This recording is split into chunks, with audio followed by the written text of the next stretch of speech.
The coffee pot shattered on the floor, but no one looked at the mess.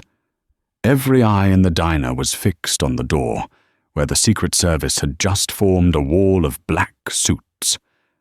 Rain lashed against the windows, masking the sound of the approaching motorcade, but nothing could mask the tension in the room. A man stepped through the security line, a face known to every person on the planet. He walked past the stunned sheriff, past the trembling mayor, and stopped in front of the middle-aged waitress with grease stains on her apron and a bloody lip. The room went silent. The most powerful man in the world didn't wave or smile. He snapped his heels together, raised a trembling hand to his brow, and whispered a single word that changed everything. "Sir." The bell above the door of the Rusty Spoon didn't ding anymore. It just gave a tired clunk, like a throat clearing itself. It was a fitting sound for a diner located 80 miles from the nearest interstate, in a town that appeared on maps only because the cartographers felt sorry for the empty space in North Dakota. Joanna wiped the counter with a rag that smelled of lemon and old bleach. It was 3 p.m. on a Tuesday in November. Outside, the sky was the color of a bruised plum, threatening snow or freezing rain. Inside, the diner was warm, smelling of bacon grease and stale coffee. Joanna was 45, or maybe 50. It was hard to tell. She had the kind of face that had been eroded by wind and worry, with deep lines bracketing a mouth that rarely smiled but was never unkind. She moved with a subtle limp in her right leg. A skiing accident, she told the locals, though she had never seen a ski slope in her life. "Coffee?" Joanna asked, not really asking. The girl in booth 4 didn't look up. She never did. The girl, Joanna called her Sophie in her head, though she didn't know her real name, had been coming in every day for 4 months. She looked about 12, perhaps 13. She wore a denim jacket that was 3 sizes too big and frayed at the cuffs, and she carried a backpack that she guarded like it contained the crown jewels. Sophie didn't speak. Not a word. Not a grunt. She simply slid a crumpled $5 bill across the Formica table and waited. Joanna poured the coffee. Black. 2 sugars on the side, a slice of cherry pie. It was the same order every single day. "Fresh pot," Joanna murmured, placing the mug down gently. She noticed the girl's hands were trembling today. Not the shivering of the cold, but the vibration of adrenaline. The girl's knuckles were white as she gripped a charcoal pencil, sketching furiously in a leather-bound notebook. Joanna walked back to the counter, her eyes instinctively scanning the reflection in the pie case. She watched the girl. She watched the door. She watched the parking lot through the front window. It was a habit she couldn't break, a muscle memory from a life she had buried under 15 years of waitressing. "She's a mute, Joe," Old Man Miller said from his stool at the counter, slurping his soup. "Runaway, probably. You should call the sheriff." "She pays for her pie, Miller," Joanna said, her voice like gravel. "Leave her be." "Something ain't right about a kid silent as a grave," Miller grumbled. "And she smells like ozone. You ever notice that? Like standing near a power line." Joanna had noticed. She had noticed a lot of things. She noticed the girl walked with a tactical drift, always keeping her back to a solid wall. She noticed the girl never sat near a window. She noticed the girl counted the seconds it took for the door to close. But today was different. At 3:15 p.m., a black sedan rolled into the parking lot. It wasn't a local car. It was a BMW, sleek and clean, totally out of place in the mud-caked lot of the Rusty Spoon. Joanna felt a prickle at the base of her neck, the old radar pinging. The car door opened. A man stepped out. He was tall, wearing a camel hair coat that cost more than Joanna made in a year. He adjusted his cufflinks, looked at the diner sign with a sneer, and walked toward the door. In booth 4, Sophie stopped drawing. She didn't turn around. She went perfectly still, like a rabbit sensing a hawk. Joanna put down her rag. She reached under the counter, past the spare napkins, and her fingers brushed the cold steel of the heavy meat tenderizer she kept for unruly drunks. She didn't pick it up yet. She just needed to know it was there. The door clunked open. The man in the camel coat stepped in. The air in the diner seemed to drop 10 degrees. He didn't look at the menu. He didn't look at Miller. His eyes swept the room with predatory efficiency, locking instantly onto the small figure in the oversized denim jacket in booth 4. "Found you," the man whispered. It wasn't loud, but in the silence of the diner, it sounded like a gunshot. Joanna moved. She didn't rush. Rushing drew attention. She flowed around the counter, picking up the pot of hot coffee. To the casual observer, she was just a waitress doing her rounds.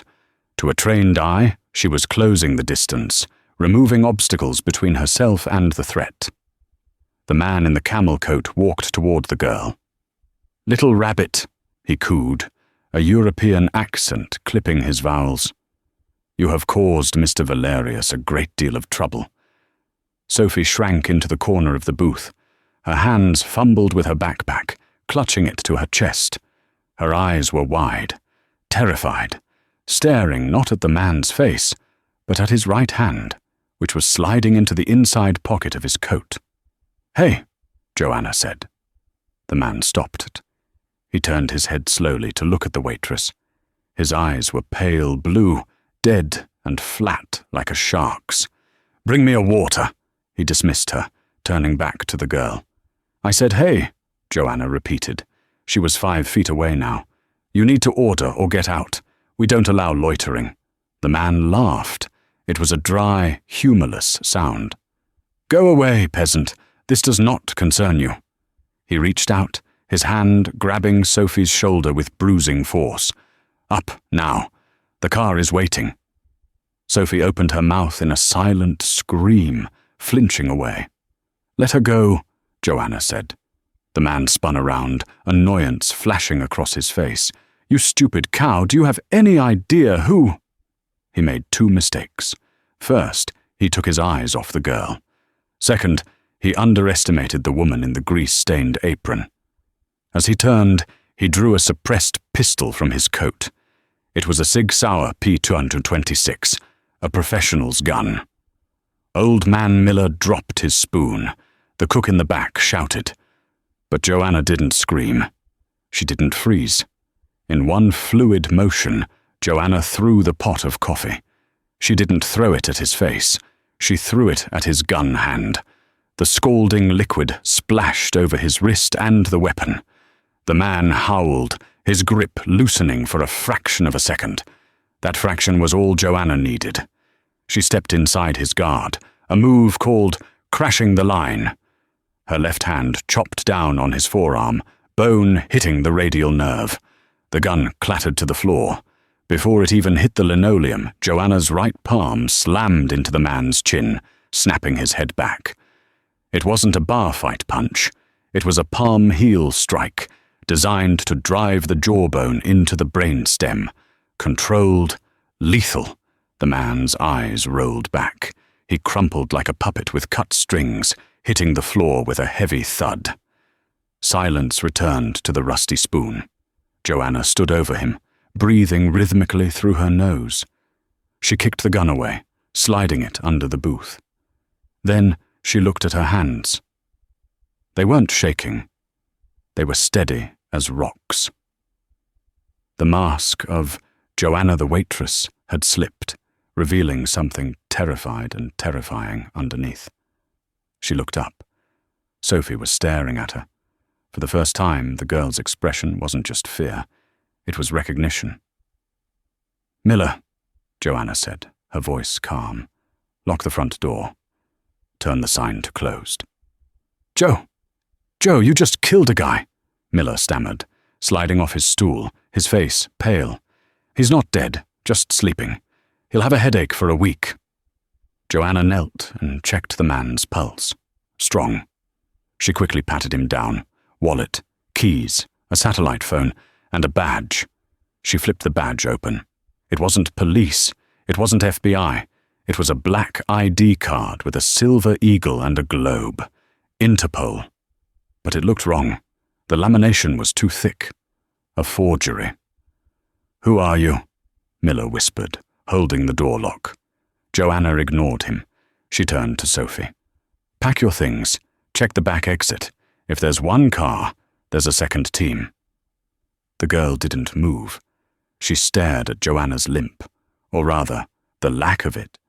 In the fight, Joanna hadn't limped. Her stance was perfect balanced weight distribution. "I said move, kid," Joanna snapped, the command voice slicing through the air. It was a voice that had once ordered airstrikes, a voice that had commanded battalions.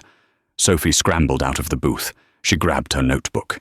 She hesitated, then reached into her pocket and pulled out a small metallic object.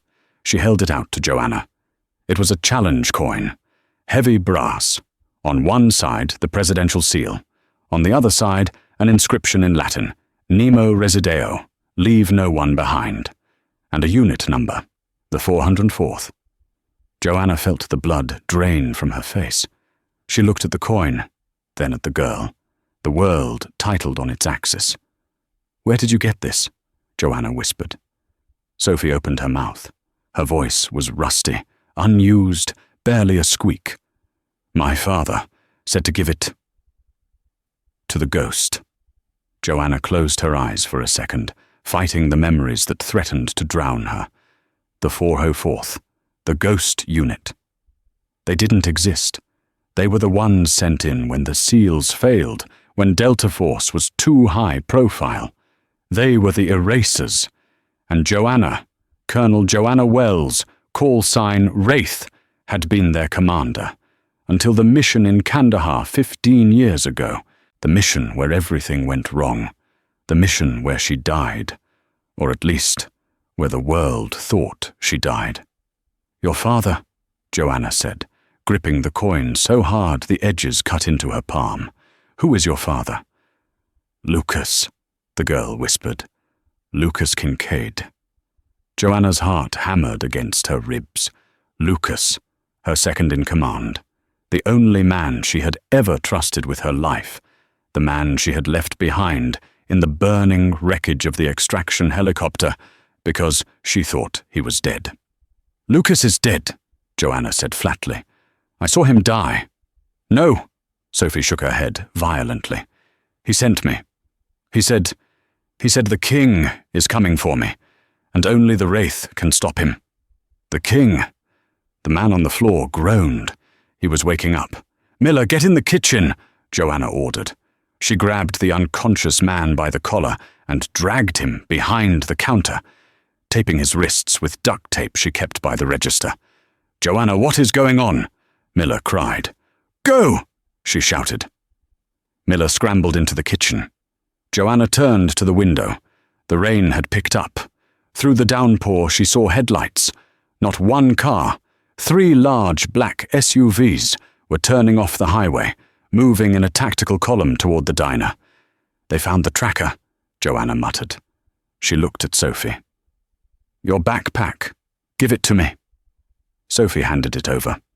Joanna ripped it open, dumping the contents on the table. Clothes, sketchbooks, energy bars, and a teddy bear. Joanna grabbed the bear and tore its head off. Inside the stuffing was a black, pulsing chip. "Civilian GPS, amateur hour," Joanna scoffed.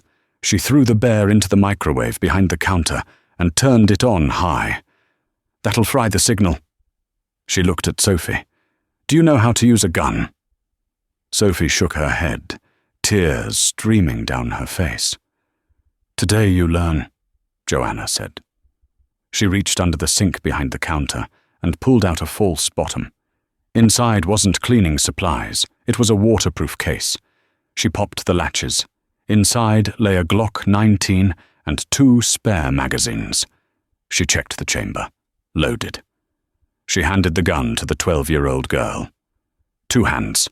Point at the bad guys. Pull the trigger until it stops clicking. Do not shoot me." Are you really her?" Sophie asked. "The wraith?"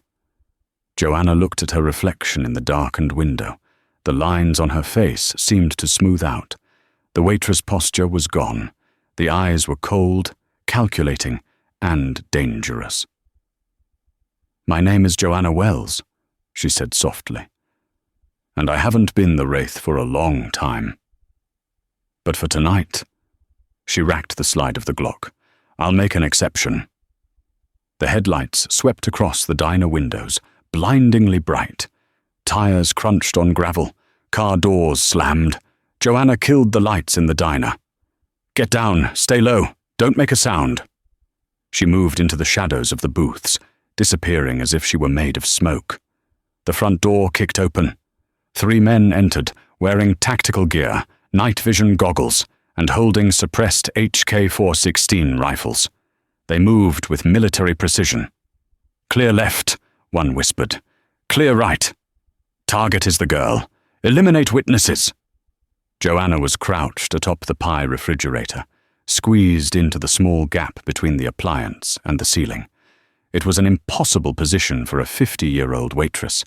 It was a standard ambush point for a 404th commander. She held a steak knife in her left hand and a heavy ceramic coffee mug in her right. She didn't use the gun yet. Gunshots attracted too much attention. As the point man walked past the counter, Joanna dropped. She landed silently behind him. Before he could turn, she drove the steak knife into the gap of his body armor, right between the neck and shoulder, severing the brachial artery. He gurgled and dropped. She grabbed his rifle before it hit the ground. The other 2 spun around. "Contact rear!" Joanna rolled over the counter, bullets shredding the pie display case where she had just been. Cherry filling exploded like blood. "Miller! Back door!" Joanna screamed. She popped up from behind the counter, firing 2 controlled shots. Double tap. The second attacker took a round to the visor. He went down. The third attacker, the leader, dove behind a booth. "We have engagement! The target is armed! Send the heavy team!" he shouted into his radio. Joanna looked at Sophie, who was curled in a ball under table 6. "Sophie," Joanna said, her voice cutting through the ringing in their ears.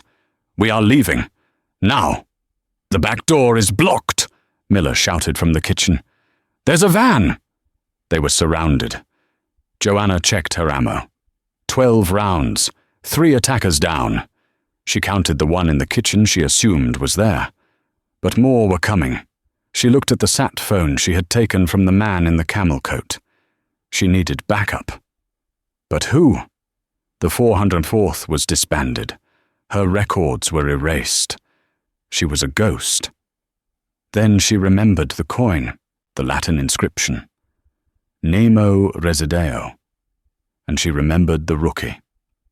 20 years ago, she had trained a young lieutenant, a rich kid from a political family who wanted to play soldier. Everyone hated him. But Joanna had seen something in him. She had ridden him hard, broken him down, and built him back up. She had saved his life in the trenches of Syria when no one else would come. He had promised her, "If you ever need me, sir, I'll be there, no matter what I become." That rookie was now President Jonathan Eames. It was a long shot, a suicide shot, but it was all she had. She dialed a number she had memorized 2 decades ago, a direct emergency line that was supposed to be disconnected. It rang once, twice. "This line is monitored by the NSA. Identify yourself or the trace begins," a robotic voice said. "Authorization code, Sierra Whiskey 11. Joanna barked into the phone while firing a suppression shot at the booth where the mercenary was hiding. "Get me Eames." "Code unrecognized," the voice said. "Tell him it's about the Aleppo extract," Joanna shouted. "Tell him the wraith is calling in her marker." There was a click. Silence. Then a human voice. A heavy, tired voice. "Who is this?" "Rookie," Joanna said, her voice breaking just a little. I'm pinned down in a diner in North Dakota. I have Lucas Kincaid's daughter, and I'm about to be overrun by a kill squad. I need the cavalry." There was a pause on the other end, a pause that stretched for an eternity. "Sir," the voice whispered. It was the President of the United States, and he sounded like a scared lieutenant. "I need help, Robert. Now." "Hold the line," President Eames said. His voice shifted, becoming the Commander-in-Chief. "I'm scrambling the 1st Airborne. I'm sending the Secret Service. Hold the line, Commander. Do not die on me." The line went dead. Joanna dropped the phone. She looked at Sophie. "The President is coming. We just have to stay alive for—" She checked her watch. 30 minutes. Glass shattered as a tear gas canister smashed through the window. "Breathe through your shirt," Joanna yelled. The siege of the rusty spoon had begun. The tear gas canister spun on the linoleum floor, hissing like a coiled viper. A thick, white plume of CS gas expanded rapidly, eating the oxygen in the room. "Kitchen, move!" Joanna didn't wait for them to comply. She grabbed Miller by the back of his flannel shirt and shoved him toward the swinging double doors. Sophie was already moving, scrambling low to the ground, her face buried in the crook of her elbow, as Joanna had instructed. They burst into the kitchen. Joanna kicked the door shut and immediately grabbed a wet towel from the sink basin. She jammed it into the gap beneath the doors. "Ventilation!" she barked. "Miller, turn on the hood fans. Maximum power. Get the smoke out." Miller, coughing and weeping from the stray gas that had leaked in, stumbled toward the heavy switches on the wall. The industrial fans roared to life, creating a vacuum that began to pull the air from the dining room, hopefully drawing some of the gas up and out, rather than letting it seep into their sanctuary. "My eyes," Miller groaned, rubbing them with dirty hands. "Don't rub." Joanna slapped his hands away. "Rinse them with milk if we have it. Water makes it worse." She turned to Sophie. The girl was huddled under the stainless steel prep table, clutching the Glock 19 with white-knuckled terror. Joanna knelt, her knees popping loudly. "Sophie, look at me." The girl looked up. Her eyes were red-rimmed, terrified. "They are coming through the front and the back," Joanna said, her voice dropping to that calm, terrifying register she used to command in the field. "I cannot be everywhere. I need you to watch the back door." She pointed to the heavy steel door that led to the alley where the dumpsters were.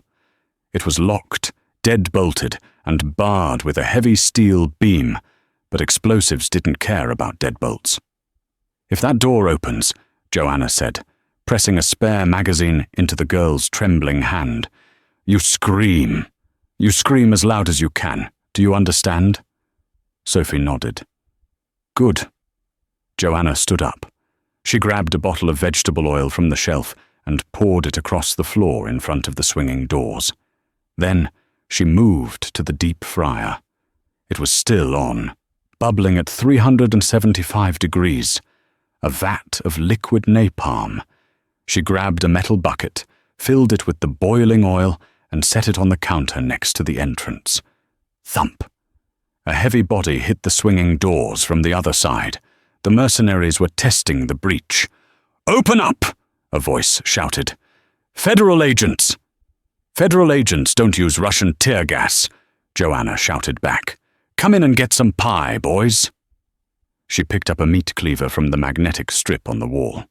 Her primary weapon, the HK-4416 she had taken from the first attacker, was slung over her back. But in the tight confines of a commercial kitchen, a rifle was a liability. A blade never ran out of ammo. The swinging doors exploded inward. Two men in black tactical gear rushed in. The first one slipped instantly on the vegetable oil slick. His boots lost traction, and he went down hard, his head cracking against the floor tiles. The second man, more agile, tried to step over his fallen comrade. Joanna threw the bucket. A wave of scalding oil caught the second man in the chest and neck. He screamed, a sound that wasn't human, a high-pitched shriek of pure agony, and dropped his weapon, clawing at his melting tactical vest. Joanna didn't hesitate. She stepped forward, driving the handle of the meat cleaver into the temple of the man on the floor to ensure he stayed down, then spun and kicked the screaming man in the knee, shattering the joint. He collapsed. "Miller, tie them up. Use the zip ties from the bread bags." Joanna grabbed the fallen rifles. She checked the magazines. Full. "Contact front." Bullets shredded the swinging doors. Splinters of wood and metal flew through the kitchen. Joanna dove behind the industrial stove. Rounds sparked off the stainless steel, whining as they ricocheted around the room. "They're suppressing us!" she yelled. "Stay low!" She peeked around the stove. Through the ruined doors, she could see movement in the dining room, flashlights cutting through the lingering smoke. There were at least 6 of them now. She raised the HK-416. She took a breath, held it, and fired. Pop, pop, pop. She aimed for the lights. One flashlight went dark. A curse followed. "She's dug in!" a voice shouted. "Bring up the ram!" Joanna checked her watch. 10 minutes had passed since she called the president. 20 minutes to go. It felt like a lifetime. Suddenly, a massive boom shook the building. Dust rained down from the ceiling tiles. "They blew the back door!" Sophie screamed. Joanna spun around. The heavy steel door at the back of the kitchen was bent inward, smoking. The lock had held, but the hinges were sheared. A dark shape was kicking at it. "Sophie, move!" Joanna abandoned her position at the stove and sprinted toward the girl. The back door crashed down. A giant of a man stepped over it, wearing heavy ballistic armor and carrying a tactical shotgun. He raised the weapon, aiming at the small girl under the table. Sophie squeezed the trigger of the Glock. Bang! The shot went wild, hitting the ceiling. The recoil knocked the gun out of her hand. The giant laughed, racking the slide of his shotgun. "Good night, Princess." He didn't see the waitress. Joanna didn't have time to shoot. She launched herself off the prep table, tackling the man around the waist. They crashed into the shelves of canned tomatoes, metal and red sauce exploding everywhere. The man was strong, far stronger than Joanna. He backhanded her, a heavy gauntlet connecting with her cheekbone. Joanna saw stars. She tasted blood.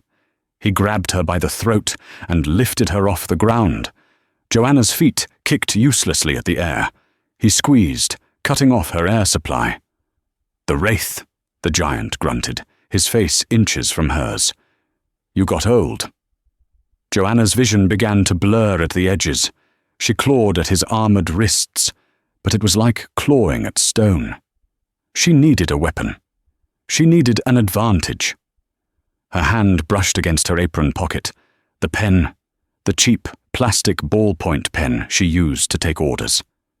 She gripped it in her fist like a dagger. "Old," Joanna wheezed, staring into his eyes. But not dead. She jammed the pen into the soft tissue of his neck, just above the collar of his body armor. She didn't just stab, she twisted. The giant gagged. His grip loosened. Joanna dropped to the floor, gasping for air. As the man staggered back, clutching his throat, she swept his legs. He fell heavily onto the cans of tomatoes. Joanna picked up his shotgun. She didn't hesitate. She put one round into his chest plate to stun him, and the second round into his helmet. The giant stopped moving. Joanna slumped against the wall, her chest heaving. Her face was swelling rapidly. Her left ribcage burned, probably cracked. "Joe?" Miller's voice was a whimper from behind the stove. I'm okay," Joanna lied. She spit a mouthful of blood onto the floor. She crawled over to Sophie. The girl was shaking violently, staring at the dead man. "You did good," Joanna rasped, grabbing the girl's face with her bloody hands to make her focus. "You fired. You distracted him. You saved my life." Sophie buried her face in Joanna's chest and sobbed. "No time for tears, kid. Not yet. Joanna stood up, using the table for support. She looked at the carnage in her kitchen. 3 men down, but the shooting from the dining room had stopped. That was worse. Silence meant they were planning something else. Why did they stop? Miller asked, peeking over the counter. Joanna limped to the swinging doors and peered through the crack. The dining room was empty. The mercenaries had pulled back to the parking lot. Through the shattered front window, she saw a figure standing in the rain, illuminated by the headlights of the SUVs. He wasn't wearing tactical gear. He was wearing a long, charcoal trench coat and holding a megaphone. "Joanna Wells," the voice boomed, amplified and distorted by the rain. "Or do you prefer Colonel?" Joanna stiffened. She recognized that voice. It was a voice from the past, a voice she had heard over encrypted radios in bad places. "Who is that?" Sophie whispered. "That," Joanna said, checking the load on the shotgun, "is Deacon. The man they send when they want to burn a country to the ground." Deacon stood in the rain, the water beading off his expensive coat. He looked like a university professor. Wire-rimmed glasses, a neatly trimmed beard, a face that suggested intellect rather than violence. But Joanna knew better. Deacon was a sociopath who had monetized war crimes. He didn't fight for ideology. He fought for the highest bidder. And right now, someone was paying him a fortune to erase a 12-year-old girl. "I know you're in there, Joe," Deacon's voice echoed through the diner. "I know you're hurt. I know you're out of ammo. And I know you have the Kincaid girl." Joanna motioned for Miller and Sophie to retreat into the walk-in freezer. It was the only place with walls thick enough to stop high-caliber rounds. "Stay in there," she whispered. "Don't come out unless I say the password." "What's the password?" Miller asked, his voice trembling. "Blueberry pancakes," Joanna said, a grim smile touching her bloody lips. She shut the heavy freezer door and locked them in. Now, she was alone. She walked to the broken front window, keeping to the shadows. "Go to hell, Deacon," she shouted. Deacon chuckled. "Hostile as always. Look, let's be professionals. You're retired. You serve coffee. You have a quiet life. Why throw it all away for a ghost?" "She's a child, Deacon." "She's a loose end," Deacon corrected. "Her father stole something that doesn't belong to him. The ledger. We know she has it. Hand over the girl and you walk away. I'll even leave a generous tip." Joanna laughed. It was a jagged sound. "You and I both know you don't leave witnesses. If I walk out there, I'm dead before I hit the pavement." "Perhaps," Deacon admitted. "But consider the alternative. I have a drone loitering at 20,000 feet. It's carrying a Hellfire missile. I can vaporize this entire diner in 10 seconds. I'm trying to save the taxpayers some money, Joe." Joanna's blood ran cold. A drone. If he had air support, she was dead. There was no tactic for a Hellfire missile. But something was wrong. If he had a drone, why send in the ground team first? Why risk his men? He wants the chip, Joanna realized. A missile would destroy the chip. "You're bluffing," Joanna shouted. "If you bomb the place, you lose the asset. You need the drive intact." Silence from the parking lot. Joanna had guessed right. "Smart," Deacon said, his tone hardening. "Very smart. You always were the best analyst in the division. Fine. No missile. But I have other toys." He signaled to his men. 2 of the SUVs revved their engines. "Ramming speed," Deacon said calmly into his radio. The SUVs peeled out, circling the lot to build momentum. They were going to drive straight through the front of the diner, crushing everything inside. Joanna looked around frantically. She needed a barrier. She needed a trap. She looked at the propane tanks connected to the grill. "Crazy," she muttered to herself. "This is absolutely crazy." She dragged the heavy propane tanks, 2 50-pound cylinders, toward the front of the kitchen, near the breach in the dining room. She opened the valves. The hiss of gas filled the air, mixing with the smell of old grease and fear. She ripped a piece of her apron off, stuffed it into a bottle of high-proof vodka she kept under the counter for Miller, and lit the rag with a match from her pocket. A Molotov cocktail. The SUVs roared, tires screaming on the wet asphalt. They lined up with the front window, their headlights blinding. "Come on," Joanna whispered, holding the flaming bottle. "Come and get it." The first SUV smashed through the wall.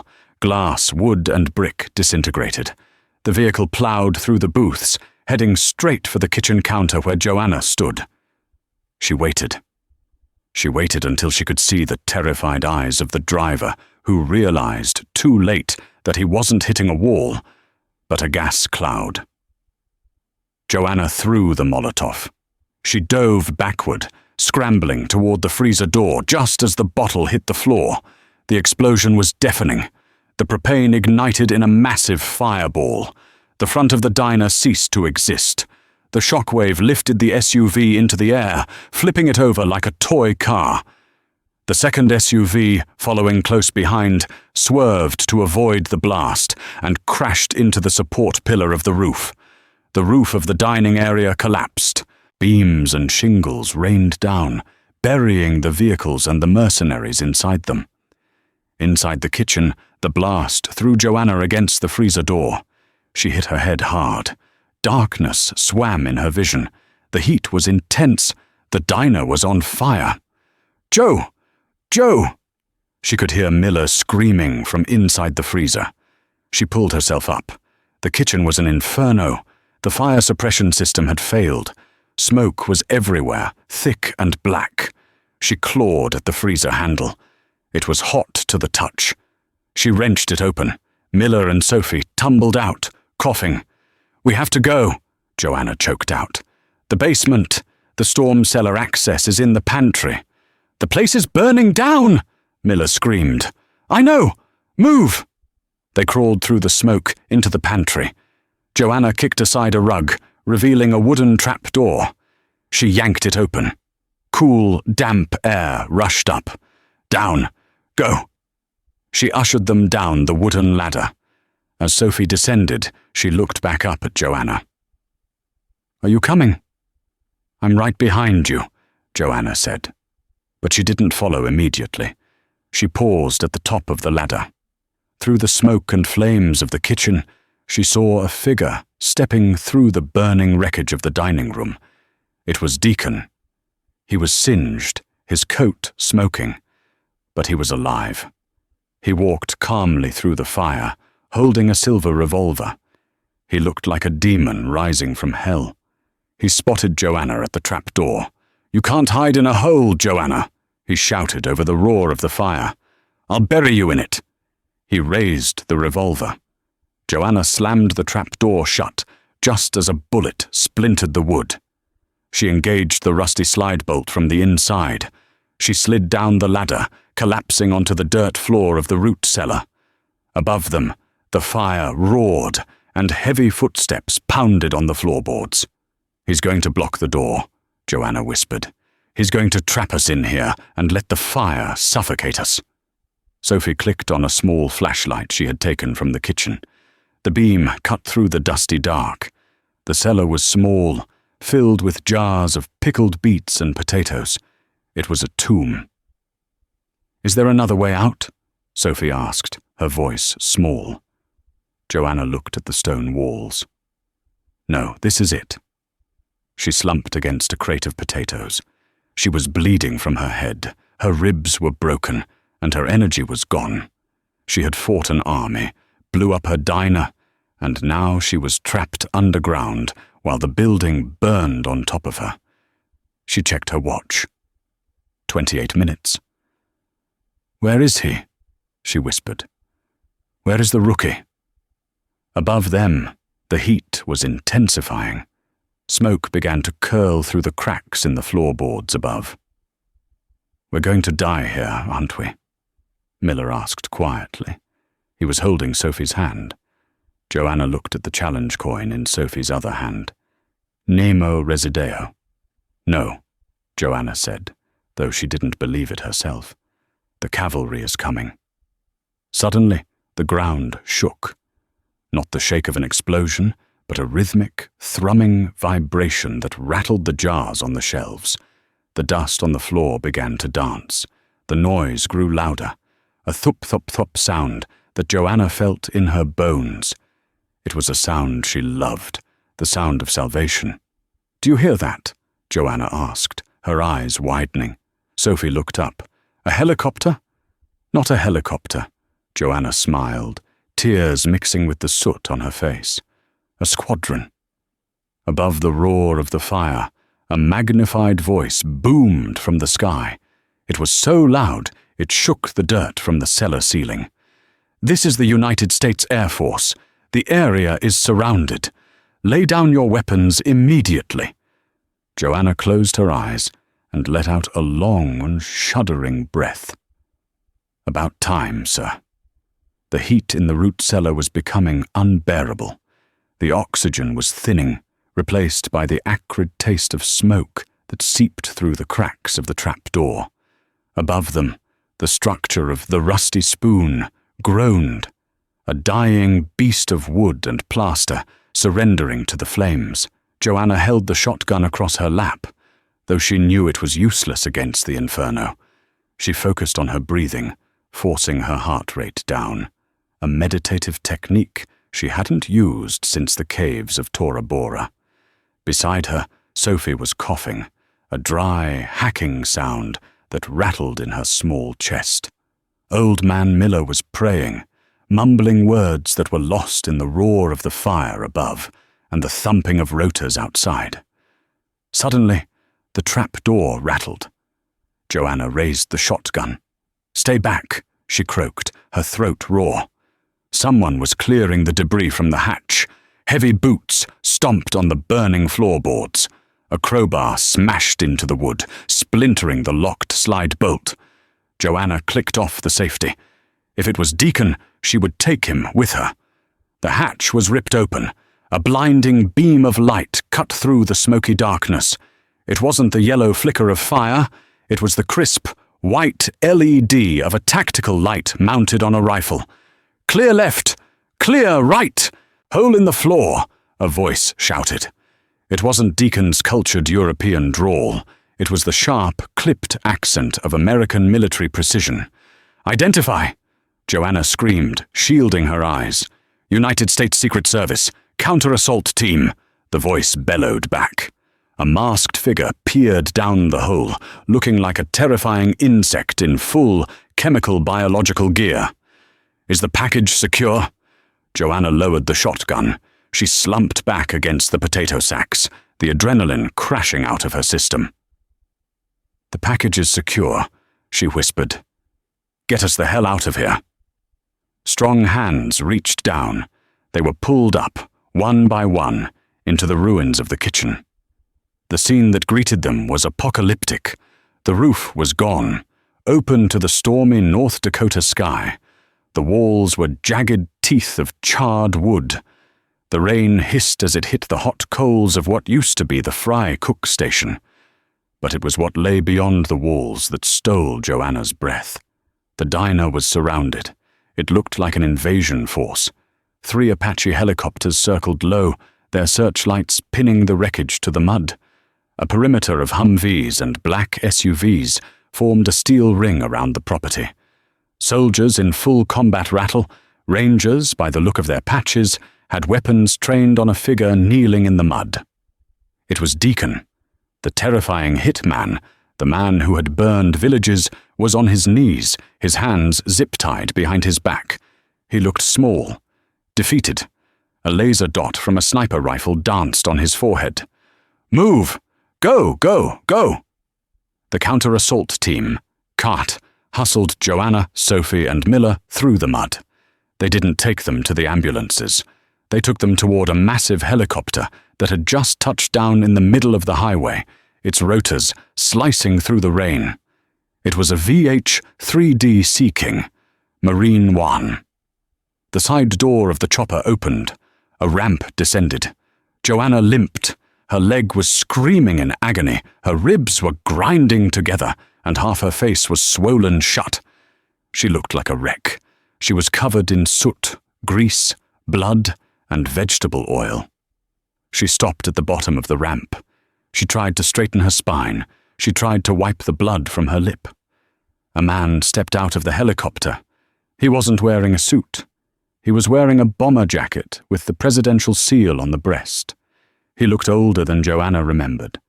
His hair was grayer, his face lined with the sleepless nights of a man who carried the weight of the free world. President Robert Eames. He looked at the burning diner. He looked at the kneeling prisoner, Deacon.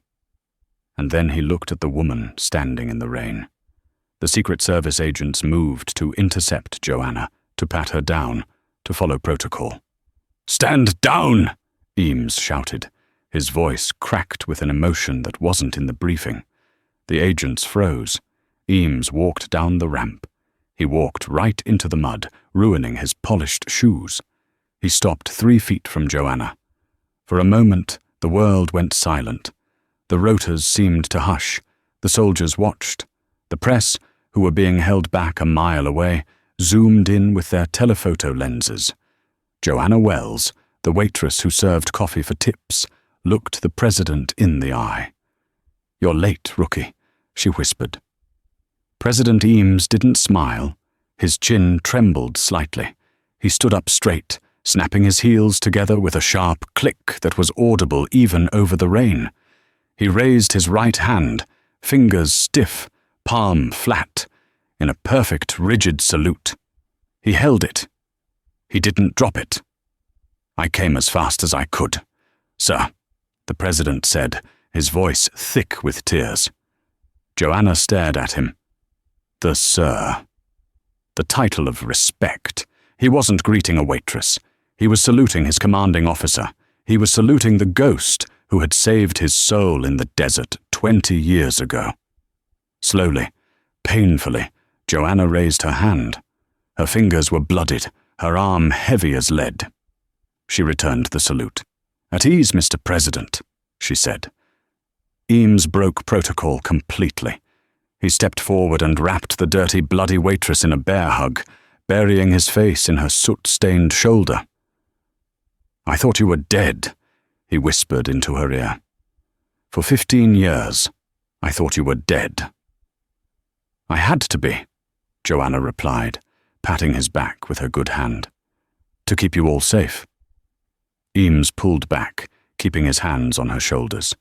He looked at Sophie, who was peeking out from behind Joanna's legs. "Is this her?" Eames asked gently. "This is Sophie Kincaid," Joanna said. "Lucas's girl." Eames knelt down in the mud, ignoring the gasp of his chief of staff who was watching from the chopper. He looked Sophie in the eye. "Hello, Sophie," the president said. "Your father was a hero, and he had good taste in friends." Sophie reached into her pocket and pulled out the challenge coin. She handed it to the president. Eames took it. He turned it over in his fingers, seeing the inscription. "Nemo resideo." "We're going home, Sophie," Eames said, standing up. "All of us." He turned to the Secret Service lead agent. "Get them on board, get the medic, and get that man." He pointed at Miller, who was standing bewildered with his mouth open. "A warm blanket and the best bourbon we have on Air Force One." "And him?" the agent asked, pointing at Deacon. Joanna turned to look at the hitman. Deacon stared back, his eyes cold, calculating. He knew the law. He knew he would get a lawyer. He knew he had secrets to trade. "He's a domestic terrorist who just attempted to assassinate a sitting president's guest," Joanna said coldly. "He doesn't go to jail. He goes to a black site." Eames nodded. "You heard the commander. Make him disappear." As they walked up the ramp of Marine One, Joanna stopped one last time. She looked back at the burning skeleton of the Rusty Spoon. It had been her home, her hiding place, her purgatory. "You okay?" Eames asked, placing a hand on her back. Joanna watched the sign, the one that said, "Home of the best cherry pie," crash into the flames. "Yeah," Joanna said, turning away. The coffee was terrible there anyway. 1 week later, the Oval Office smelled of beeswax and history. Rain tapped against the bulletproof glass, a softer, gentler rain than the storm in North Dakota. Joanna sat on one of the yellow couches. She was wearing a dress uniform, army blues, that didn't belong to her. It had been tailored in record time by the quartermaster. Her arm was in a sling, and a butterfly bandage sat over her right eyebrow, but the swelling had gone down. She felt uncomfortable. The fabric was too stiff. The collar was too tight. She missed her apron. She missed the grease. Across from her, Sophie sat on the floor, playing with a golden retriever, the first dog. The girl looked different. Clean hair, new clothes, and for the first time in months, a genuine smile. President Eames sat at the resolute desk. He was reading a file. The file was labeled The Kincaid Ledger. He closed the folder and took off his reading glasses. He rubbed his eyes. "It's worse than we thought," Eames said, his voice heavy. "The corruption goes deep. Senators, defense contractors, even a few admirals. Lucas documented everything. The smuggling rings in Kandahar, the off-book hits, the money laundering." "That's why they killed him," Joanna said, staring at the rug. "He was going to blow the whistle. And he sent the proof to the only person he knew could protect it," Eames said. "He knew you were alive, Joe." "How?" "Lucas always knew," Joanna shrugged. "He was the best scout I ever trained. You can't hide from your own shadow." Eames stood up and walked over to the window. "The chip Sophie carried has enough evidence to indict half of Washington. The Justice Department is already moving. Arrests started this morning. Deacon is singing like a bird in exchange for a cell with a window. He won't get the window, of course." He turned to face her. "You saved the administration, Joe. Hell, you might have saved the Republic." "I just saved a little girl, Robert," Joanna said. "The rest was collateral damage." Eames smiled. Always humble. The Wraith. He walked over to a side table and picked up a velvet box. He sat down next to her on the couch. "I want to reinstate you," Eames said. "Full honors. Back pay. Promotion to general. I want to give you the Medal of Honor. Publicly. I want the world to know what you did." Joanna looked at the box. She didn't open it. She knew what was inside. Validation. Glory. A restoration of the life she had lost. She looked at Sophie. The girl was laughing as the dog licked her face. "No," Joanna said softly. Eames looked surprised. "No? Joe, you deserve this. You've been hiding in a diner for 15 years. You've been punishing yourself for a mission that wasn't your fault." "It was my fault," Joanna said. "I was the commander. But that's not why I'm saying no." She gestured to the girl. "Lucas is gone.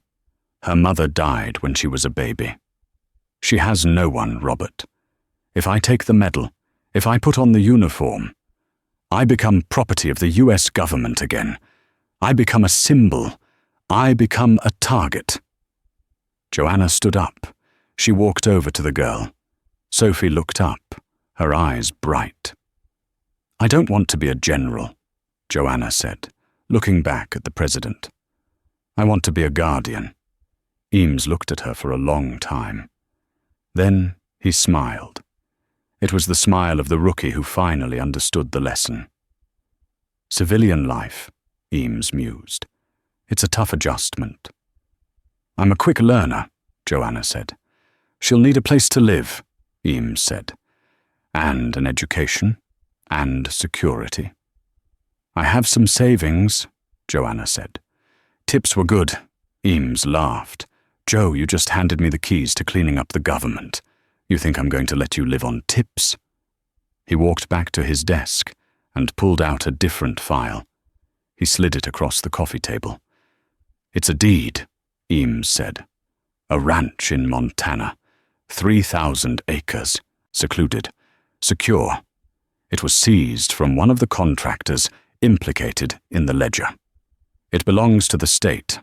I'm signing it over to a private trust." Joanna picked up the file. "And," Eames continued, "I'm appointing a new head of security for the property. A specialized consultant. The pay is exorbitant." "I don't need charity, Robert," Joanna warned. "It's not charity," Eames said seriously. "It's back pay, and it's insurance, because as long as you are watching that girl, I know she's the safest person on the planet."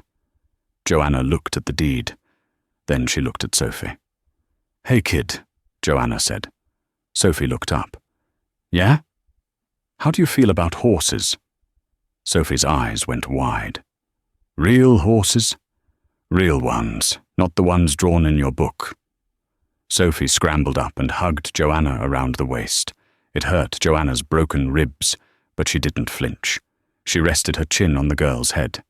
"We take the deal," Joanna said to the president. Eames nodded. He pressed a button on his desk. The heavy oak doors opened. The chief of staff entered. "Sir, the press is waiting in the Rose Garden. They want a statement about the diner incident." Eames buttoned his jacket. He checked his reflection in the mirror. "Tell them it was a gas leak," Eames said, "and tell them the waitress is fine." He walked to the door, then stopped. He looked back at Joanna one last time. "Joe," he said. "Yeah? Thank you. For the coffee." Joanna smiled, a real, genuine smile that cracked the mask she had worn for decades. "Next time, sir, try the tea. It's better for your blood pressure." The president walked out to face the world. Joanna Wells took Sophie's hand. They walked out the side door toward a black SUV that would take them to a quiet airfield, and then to a quiet life.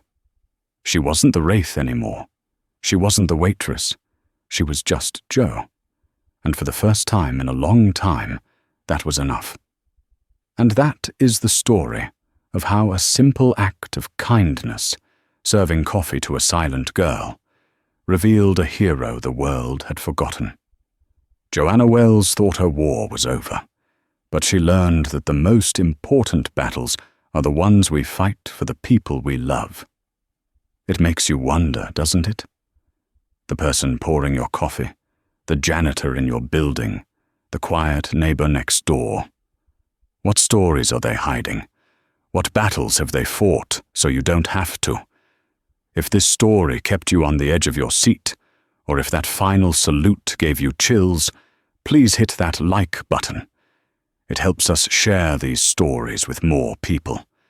And tell me in the comments, if you were in Joanna's shoes, would you have accepted the Medal of Honor or chosen the quiet life with Sophie? I read every comment, and I'd love to know what you think.